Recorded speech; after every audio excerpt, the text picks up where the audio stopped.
bem com vocês? Então, para quem não me conhece, eu sou a professora Sandy Moreira, sou cirurgiã dentista, estou ministrando aula para vocês da disciplina de Psicologia Aplicada e Saúde Mental. E a nossa aula de hoje está destinada ali à revisão da PV1, né, da prova de verificação, e eu espero que vocês compreendam o máximo possível do assunto e se deem muito bem aí na prova de vocês. A prova está bem fácil e o assunto é bem tranquilo, então vamos lá!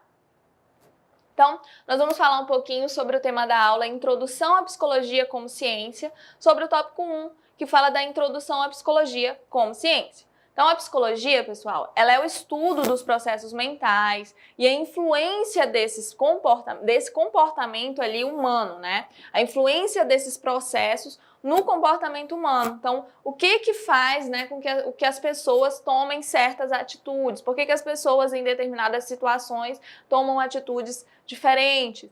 Então, sempre a psicologia vem buscando entender ali a influência dos nossos pensamentos, ali do que se passa na nossa cabeça, para o que a gente faz ali, da forma como a gente age na sociedade, tá?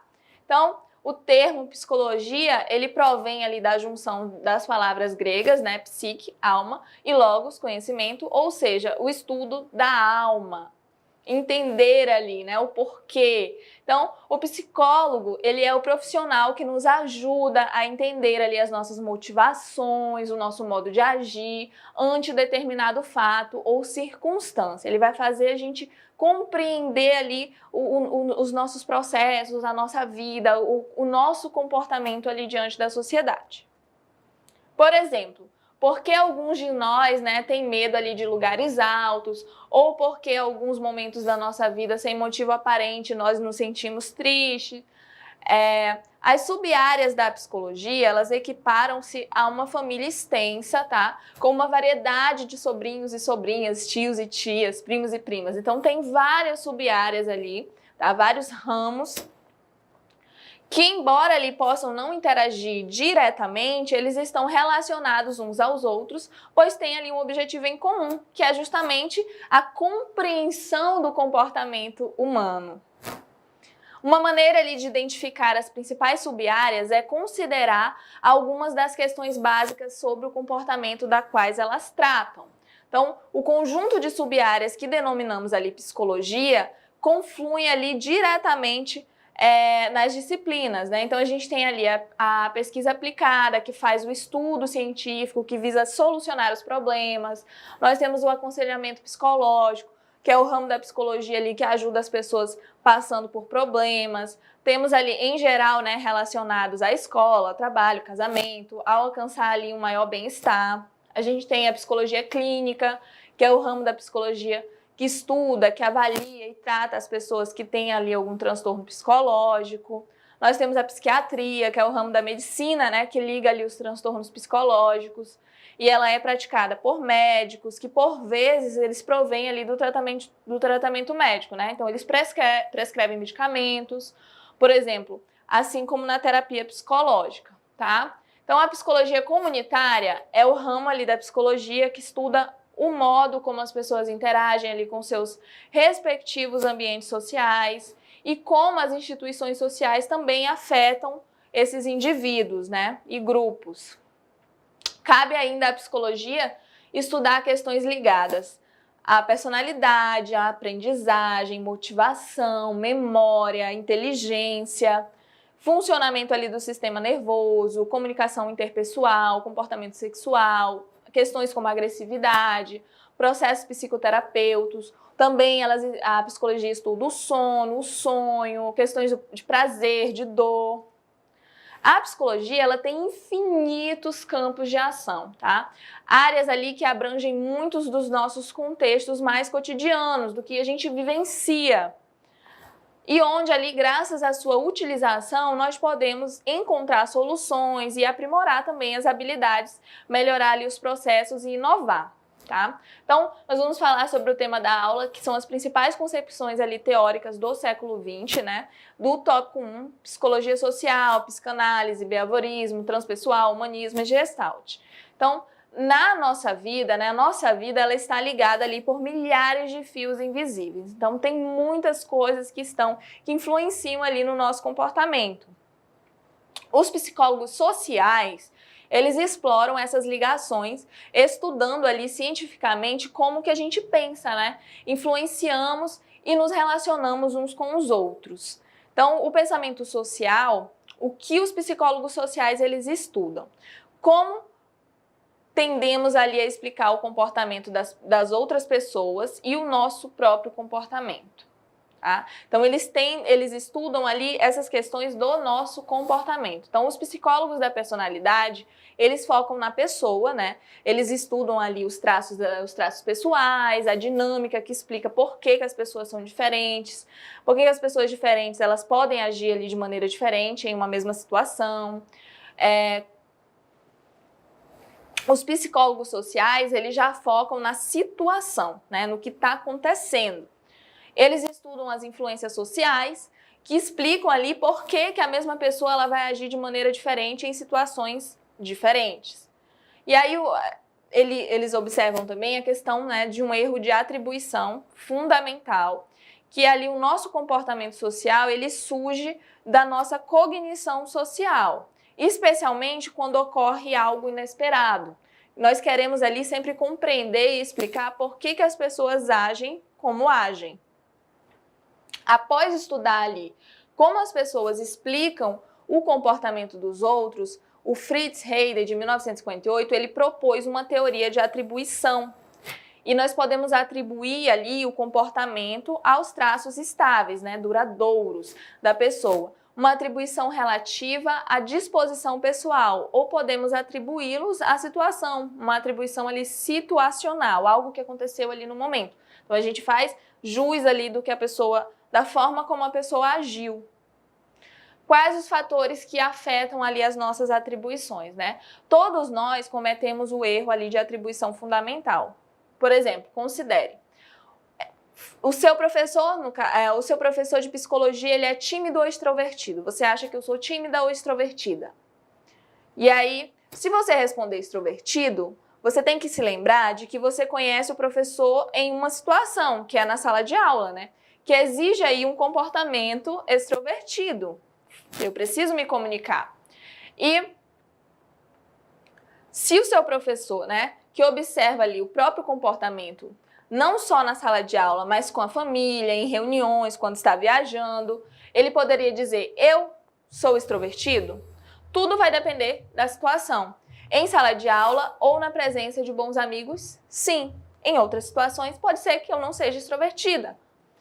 Sou extrovertido, mas em reuniões profissionais eu sou realmente bem tímido. Fora ali dos seus papéis atribuídos, os professores eles parecem menos professoriais, né? Os presidentes são menos presidenciais e os gestores eles não são tão gerenciais. Então, o que significa? Que em certas situações nós apresentamos diferentes comportamentos. Quando explicamos ali o nosso próprio comportamento, somos sensíveis a como ele muda ali de acordo com a situação. Uma exceção importante, na maioria das vezes, é que atribuímos as nossas ações intencionais e admiráveis não às situações. Quando a gente faz algo bom, a gente não atribui à situação, mas ao nosso próprio bom motivo, à nossa criação, à nossa índole. Também somos sensíveis ao poder ali da situação. Quando explicamos ali o comportamento das pessoas que conhecemos bem e com quem estivemos em diferentes contextos. Tendo ali visto apenas aquele torcedor, por exemplo, berrando para o árbitro, no calor ali da competição, a gente pode presumir, né, que se trata de uma pessoa ruim, porque ele está gritando, ele está falando, né, o que não deve. Mas fora ali do estádio, né, um exemplo, tá, pessoal? Uma situação hipotética. Ele pode ser ali um bom vizinho, um ótimo pai. Quais são ali as consequências das nossas atribuições? A maneira ali como explicamos as ações das outras pessoas, atribuindo-as à pessoa ou situação, pode ter ali efeitos importantes na vida real. Então, atitudes e ações, né? Como nossas atitudes e ações acabam interagindo. As atitudes, elas são sentimentos muitas vezes influenciados por nossas crenças, que predispõem ali as nossas reações a objetos, pessoas e eventos. Se acreditamos que alguém está nos ameaçando, podemos sentir medo e raiva da pessoa e agir ali de uma forma defensiva. O tráfego ali entre nossas atitudes e nossas ações é de duas vias, tá? Nossas atitudes, elas afetam nossas ações e nossas ações também afetam ali as nossas atitudes. A psicanálise, pessoal, é uma área também aí de estudo, né, da psicologia, e ela nasce ali de uma oposição aos tratamentos dos distúrbios mentais da época, os quais eram bem precários e desumanos. A aplicação da psicanálise ao tratamento das neuroses, ela divergia ali do objetivo da psicologia, o de descobrir, né, leis do comportamento humano, uma vez que o objetivo de estudo se detinha apenas ao comportamento anormal. De acordo ali com a teoria de Freud, nada ocorre ao acaso e existe um determinado psíquico. Então, há conexões entre todos os eventos mentais e as conexões entre eles são inconscientes, tá? Então, o que quer dizer? A psicanálise, de acordo com Freud, todo o nosso comportamento, todas as reações humanas se deve a algo ali do inconsciente, algum trauma, algo até mesmo ali em questão na gestação. Então, algo que aconteceu que vai levar ali o nosso inconsciente, de uma forma inconsciente, a cometer, a fazer, a realizar, a fazer o que se faz. Tá? Então, essa é uma teoria ali da psicanálise. Então, sempre atribui o que está acontecendo, o comportamento, alguma neurose, algo do tipo, a algum trauma, algo que aconteceu que muitas vezes a pessoa ela nem tem consciência disso, tá?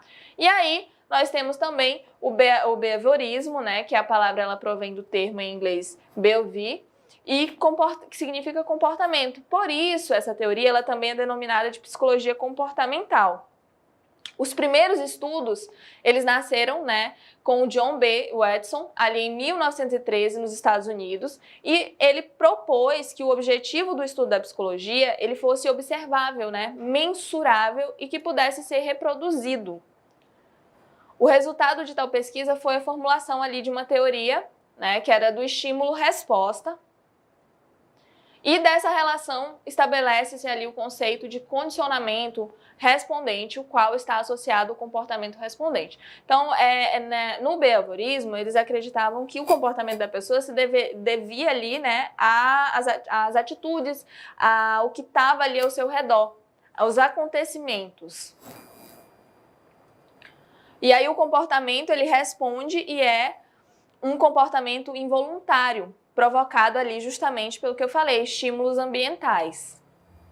Portanto, tem-se aí primeiramente um comportamento que responde a um estímulo do ambiente, o qual, por sua vez, inevitavelmente, né, ele levará ali uma consequência. Então, você vai receber um estímulo e vai responder de acordo com aquele estímulo, tá? Ali num segundo momento, a resposta ela pode ser dada já objetivando ali a consequência, porque você já recebeu aquele estímulo e aí você vai se comportar de uma forma talvez diferente, né? Por quê? Porque você já viveu aquela experiência. E aí nós temos também o humanismo, que como os psicólogos humanistas eles acabam vendo a personalidade, qual que era ali o objetivo ao estudar a personalidade, né? Então, na década de 1960, alguns psicólogos da personalidade, eles mostraram-se insatisfeitos com a negatividade da teoria ali freudiana, né? E a psicologia mecanicista do behaviorismo. Então, os psicólogos humanistas, eles não concordavam com a psicanálise e com o behaviorismo, não é? Então, os psicólogos humanistas, eles voltaram a sua atenção para o modo ali como as pessoas saudáveis, elas se esforçam para obter ali a autodeterminação, a autorrealização. E aí, a perspectiva humanista, ela encara a personalidade ali como um foco no potencial para o seu crescimento pessoal saudável. Então, a forma como a sua característica ali, a sua personalidade é que eles estudavam, né? Eles tinham essa teoria da forma como você ia se apresentar para a sociedade. Então, a psicologia transpessoal, ela é ali uma abordagem da psicologia que é considerada por Abraham Maslow. E o Maslow, ele sugeriu que algumas pessoas também atingem ali um nível de autotranscendência, no nível ali de autorrealização. As pessoas elas procuram realizar seu próprio potencial. Na autotranscendência, as pessoas elas buscam o significado ali, o propósito, a comunhão que estão além ali do self com o transpessoal. Então elas procuram um motivo, algo além.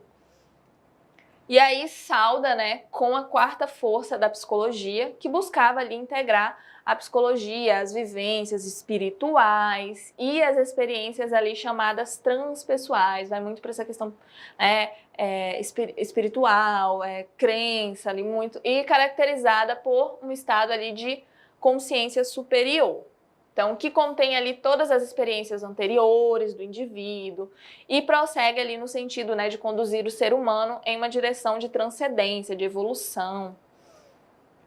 E aí, nós temos a psicologia Gestalt, que é a palavra que provém ali do alemão e tem um sentido aproximado, né, da ideia de forma. E a Gestalt, ela nasceu de uma iniciativa de pesquisadores alemães que se preocupavam com os fenômenos ali da percepção, de como que a gente percebe o nosso ambiente, né? Como a gente percebe o que está ali ao nosso redor. E interessava ali compreender processos psicológicos envolvidos na ilusão de ótica, ou seja, quando o estímulo físico ele é percebido de uma forma diferente da qual ele se apresenta na realidade. Então, muitas vezes, nós temos quadros, nós temos imagens ali que faz alusão a essa questão da ilusão de ótica, que você tem uma imagem que pode ser vista ali de algumas formas diferentes. Então, nós temos esse exemplo. E a Gestalt, pessoal, eu falei para vocês que a psicanálise ela procurava ali motivos, né, traumas. Por que as pessoas agem dessa forma? O behaviorismo ele é muito mecanicista, ele trabalha daquela forma de estimular, né, dar um estímulo para que se tenha uma resposta. Eles acreditam muito nisso, no que aconteceu ali para a pessoa reagir daquela forma. E a Gestalt, ela tem essa visão da percepção e ela procura tratar o agora. Né? Vamos entender o agora, o porquê disso. Aconteceu tal coisa por um trauma lá no passado, mas e agora? Como que você está se sentindo? Qual é o seu comportamento? Por quê? O que vai ser feito? Então a Gestalt ela vai por essa linha e interessava ali compreender, né, os processos psicológicos envolvidos na ilusão de ótica, ou seja, quando o estímulo físico ele é percebido ali de uma forma diferente na qual se apresenta da realidade. E aí, pessoal, vou falar um pouquinho com vocês também do tema da aula do contexto da psicologia na saúde. A psicologia, como eu falei para vocês, é fundamental dentro da área da saúde. Ela é muito importante porque nós lidamos com pessoas com sentimentos diferentes. É muito importante também para você ali de uma forma individual, para se entender, se compreender. Por quê? Porque você vai lidar, né, com situações conflitantes, situações intensas ali, também vai conviver com outras pessoas, com os outros colegas de trabalho. Então é muito importante a psicologia dentro ali da saúde. Nós vamos falar sobre o tópico 1, a psicologia aplicada à área da saúde. Então a psicologia aplicada, ela tenta dar ali soluções concretas aos problemas que ocorrem ali na nossa vida cotidiana, tá? Então ela tenta procurar soluções para o que está acontecendo, para os problemas que a gente enfrenta. Apesar desse entendimento de que podemos ali aproximar a psicologia do nosso dia a dia, no campo da saúde é fundamental compreender a psicologia e também, né, é muito importante que a gente compreenda e deve estar ali sempre ancorada a bases científicas dessa compreensão. Por exemplo, a psicologia da saúde, ela analisa ali a relação entre o comportamento, né, e os distúrbios físicos. O que o comportamento da pessoa faz com que apresente ali algum distúrbio, alguma coisa. Buscando sempre prevenir e tratar diferentes doenças.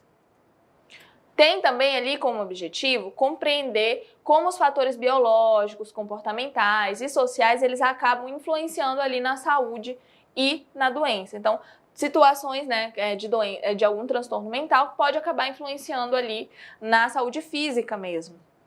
Então, a psicologia da saúde, como a disciplina ou o campo ali da especialização da psicologia, ela se aplica, né, ela aplica seus princípios, técnicas e conhecimentos científicos para avaliar, diagnosticar, tratar, modificar e prevenir os problemas físicos, os problemas mentais ou qualquer outro ali relevante para os processos ali de saúde e doença. Apesar ali de ser uma área internacionalmente consolidada, a psicologia da saúde ela é bem recente e ela demonta ali da década de 1970, muito recente mesmo. Pessoal, então a nossa revisão, nossa aula de hoje vai ficando por aqui. Eu preciso que vocês tenham essa compreensão da importância da psicologia dentro da saúde, dos benefícios, né, para você, como futuro profissional, de ter esse entendimento, de ter esse conhecimento, para poder ali receber um paciente que talvez esteja passando por algum problema, algum transtorno, ou até mesmo para a compreensão, para enxergar o seu paciente de uma forma humanizada. Então, tudo isso é muito importante. Então, pessoal, uma boa sorte para vocês aí na prova. Espero que todos se deem muito bem, que fechem a prova. Um beijão e tchau, tchau!